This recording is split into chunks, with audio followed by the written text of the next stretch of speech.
আমার মাথা খারাপ হয়ে যাচ্ছে। আমি এই অত্যাচারীদের মন মানসিকতা বুঝতে পারছি না। ফিলিস্তিনি শিশুদেরকে হত্যা করা হচ্ছে, সেখানে বাচ্চারা তাদের মায়ের মৃতদেহের পাশে বসে আছে। বিদ্যুৎ সংযোগ বিচ্ছিন্ন করা হয়েছে, কোনো খাবার নেই, পানি নেই, প্রত্যেকটা বিল্ডিং ধ্বংস করা হয়েছে। প্রচুর মানুষ রাতে রাস্তায় থাকছে বোমা পড়ার ভয়ে। তারা জানে না তারা কি করবে। এটা গাজা, এটা ফিলিস্তিন। আমি ইনস্টাগ্রামে নিরীহ মানুষের উপর করা অত্যাচারের এত ভিডিও দেখেছি যা দেখে আপনি ভেঙে পড়তে পারেন। একদিকে প্রত্যেক ধর্মের সেসব লোকেরা রয়েছে যারা এই অত্যাচার দেখে চুপ করে থাকতে পারছে না, আর তারা চিৎকার করছে ফ্রি প্যালেস্টাইন। অন্যদিকে অনেক রাষ্ট্র রয়েছে যা এই আন্দোলনকে প্রতিহত করছে। ভাবতে পারেন কোরআন পড়িয়ে আন্দোলন করার অনুমতি আছে, কিন্তু শিশুদের হত্যা বন্ধ করার জন্য আন্দোলন করার অনুমতি নেই। উদাহরণ হিসেবে ফ্রান্সে আপনি যদি গাজাবাসীদের অধিকারের পক্ষ নেন তাহলে আপনাকে বলা হবে জঙ্গি। আপনি যদি বলেন আমরা জার্মানিতে একটা প্রোটেস্ট ওয়াক করব, আপনাকে দেশচ্যুত করার হুমকি দেওয়া হবে। কেন? এটা কি মিথ্যে? হাজার হাজার নিরীহ ফিলিস্তিনি মানুষ কি আপনার চোখের সামনে মারা যাচ্ছে না? এটা কি কোনো মুভি? যেসব ফিলিস্তিনি মায়েদের আমরা দুঃখ করতে দেখছি তারা কি হলিউডের অভিনেত্রী? কেন আপনারা হাজার হাজার সোশ্যাল মিডিয়া অ্যাকাউন্ট বন্ধ করে দিচ্ছেন? তারা প্যালেস্টাইনের পক্ষ নিচ্ছে কিন্তু তাদের সাথে হামাসের কোনো যোগসাজশ নেই। কেন তাদেরকে চুপ করিয়ে দিচ্ছেন? আপনাদের দাবি পশ্চিমে বাকস্বাধীনতা ও মতামতের স্বাধীনতা আছে। না, আপনারা শুধু আপনাদের মতামতের স্বাধীনতা চান। আমি কেবল একটা নিউজ রিপোর্ট পড়লাম, আমেরিকান সিনেট ইসরায়েলের পক্ষে ভোট দিয়েছে। ৯৭ জন সদস্যদের মধ্যে আপনি কি জানেন কয়জন বলেছে যে আমাদের ইসরায়েলকে সমর্থন করা উচিত নয়? 0। এখানে কি একজন মানুষেরও বিবেক নেই? এটি নিখুঁত শয়তানি। আমি ভেবেছিলাম ইবলিশই এতটা খারাপ হতে পারে, কিন্তু এখন আপনারা আমাকে দেখিয়ে দিয়েছেন যে একজন মানুষও ইবলিশকে অনুসরণ করে এমন খারাপ হতে পারে। আপনাদের কি মাথা নষ্ট হয়ে গিয়েছে? আপনাদের কি হৃদয় নেই? কেন আপনারা হার্ভার্ড ইউনিভার্সিটিতে যুদ্ধবন্ধের আন্দোলনকারী তরুণদের হুমকি দিচ্ছেন? আমি যখন ছোট ছিলাম তখন হলিউড বেশ পছন্দ করতাম, আর আমি আমেরিকা আর ইউরোপের দেশগুলো দেখে বেশ মুগ্ধ হতাম। আমি ভাবতাম তারা খুব ভালো, তারা মতামতের স্বাধীনতার মূল্য দেয়, তারা খুবই উন্নত, তাদের উন্নত নৈতিকতা রয়েছে। ভাবুন, তারা আমার কফি খাওয়ার স্ট্রটি কাগজ দিয়ে নাকি প্লাস্টিক দিয়ে বানানো সেটাও খেয়াল রাখছে, কারণ প্লাস্টিক পরিবেশের জন্য খুব ক্ষতিকর, তাই আমরা কাগজের ব্যবহার করি। কতটা মহৎ লোক আপনারা! আমার পশ্চিমা বিশ্ব নিয়ে পূর্বধারণা বদলে গেছে। সাম্প্রতিক হামলায় ৩০,০০০-এরও বেশি ফিলিস্তিনি নাগরিক মারা গেছে এবং আরও মারা যাচ্ছে। আপনারা কি সেই ওয়ার্ল্ড লিডার না যারা পুরো বিশ্বকে কাঁপিয়ে দিয়েছিলেন যখন চার্লি হ্যাবডোর ঘটনায় ১২ জন লোক মারা গিয়েছিল? আপনারা কি তখন পাশাপাশি পথ চলেননি? তখন সেই মৃত ১২ জন মানুষ ছিল, আর এখন এই ৩০,০০০ মানুষ কি তবে পশু? এই জন্যই কি আপনারা কেয়ার করছেন না? না, আপনারা পশু পাখির অধিকার রক্ষার ব্যাপারেও বেশ সংবেদনশীল। যদি মুসলিমরা ৩০,০০০ পশু পাখি হত্যা করত তাহলে আপনারা তাদের গড়িয়ে দিতেন। ৩০,০০০ মানুষ। আমাদের কথা যদি আপনার বিশ্বাস না হয় আপনি আন্তর্জাতিক সংগঠনগুলোর পরিসংখ্যান দেখুন। পরিসংখ্যানে কি সেই সংখ্যাগুলো মিথ্যা বলছে? দুর্দশায় জর্জরিত মানুষদের ভিডিওগুলো কি হলিউডে বানানো হয়েছে, নাকি তারা প্রফেশনাল অভিনেতা? ওহ, আমি ভুলে গিয়েছি, আপনারা জানেন কিভাবে মানুষকে ভুল বোঝাতে হয়। আপনারা পার্ল হারবারের মতো মুভি বানান, পারমাণবিক বোমা নিক্ষেপ করেন, ২ লাখ মানুষকে হত্যা করেছেন, কিন্তু আপনারা আপনাদের নির্দোষ বলে দাবি করেন। আমাদের বড়রা আমাদের একটি পিঁপড়ার গল্প বলতেন। নমরুদ পর্বতের সমান বড় আগুন জ্বালিয়েছে। সে সেখানে ইব্রাহিম আলাইহিসসালামকে পুড়িয়ে ফেলতে চায়। সেই সময় সেখানে একটা পিঁপড়া ১ ফোঁটা পানি নিয়ে যাচ্ছিল। তারা পিঁপড়াটিকে জিজ্ঞেস করল, এত বড় আগুন কি তোমার এই ১ ফোঁটা পানিতে নিভে যাবে? তুমি কি করছো? পিঁপড়া উত্তর দিল, আমি জানি এটা নিভবে না। আমি দেখাতে চেয়েছি যে আমি কার পক্ষে আছি। যখন পশ্চিমা বিশ্বের কথা বলি তখন সবাই বিপক্ষে এটা বলছি না। আমি লাখ লাখ ইহুদি, খ্রিস্টান, নাস্তিক লোকেদের হত্যাকাণ্ডের বিপক্ষে কথা বলতে দেখেছি, কিন্তু যারা এই হামলাকে সমর্থন করে বা চুপ করে আছে তাদেরকে বলি, শিশুগুলোর রক্ত আপনার হাতেই রয়েছে। অবশ্যই আমাদের ভাই বোনদের উপর এই অত্যাচার আর নিপীড়ন ৭ই অক্টোবরের পরেই শুরু হয়নি। ইসরায়েল রাষ্ট্রের উত্থানের পর থেকেই এই অত্যাচার ও নিপীড়ন চলে আসছে। আজ ৭৫ বছর হয়ে গেল, আর আজও প্রত্যেক বছর ফিলিস্তিনি লোকেদের উপর ইসরায়েলি লোকেদের অত্যাচারের খবর দেখতে পাই। প্রত্যেক রমাদানে তারা জেরুজালেমে মসজিদ আল আকসায় মুসলিমদের উপর হামলা চালায়। এখানে একটা চার্ট রয়েছে যাতে ২০০৮ থেকে ২০২০ সাল পর্যন্ত ইসরায়েলের করা হামলাগুলো দেখা যাচ্ছে। এখানে লেখা আছে প্রত্যেক বছর কত ক্ষয়ক্ষতি হয়েছে আর কোন দিকে হয়েছে। প্রত্যেক বছর হাজার হাজার ফিলিস্তিনি বিনা কারণে আহত হচ্ছে। ৩০,০০০ নিরীহ ফিলিস্তিনি লোকেরা ২০১৮ সালে আহত হয়েছে। সেখানে নারী, শিশু ও বৃদ্ধ লোকেরাও ছিল। তো যারা ভাবছে আজকের হামলাগুলো ইসরায়েলের সেলফ ডিফেন্স পদক্ষেপ, তাদের বাস্তবতা দেখা উচিত। কারণ ইসরায়েল সাম্প্রতিক হামলার আগে থেকেই ফিলিস্তিনিদের উপর হামলা করেই আসছিল, আর পরিণাম হিসেবে আজ এই অবস্থা।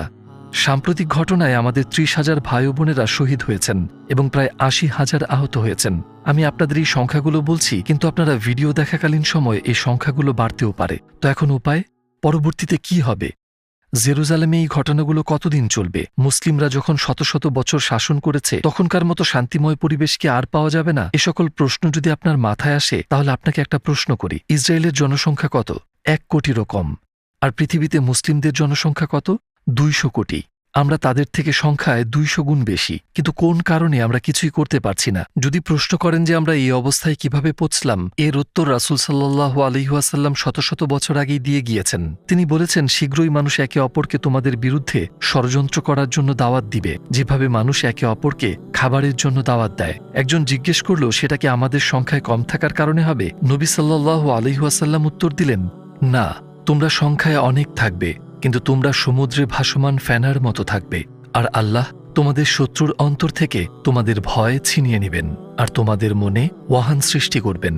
একজন জিজ্ঞেস করল, ওয়াহান কি? রাসূলুল্লাহ সাল্লাল্লাহু আলাইহি ওয়াসাল্লাম জবাব দিলেন, দুনিয়ার প্রতি ভালোবাসা আর মৃত্যুকে অপছন্দ করা। তারা কায়িকভাবে প্যালেস্টাইনে অত্যাচার চালাচ্ছে আর 200 কোটি অন্যান্য মুসলিমদেরকে মানসিকভাবে অত্যাচার করছে।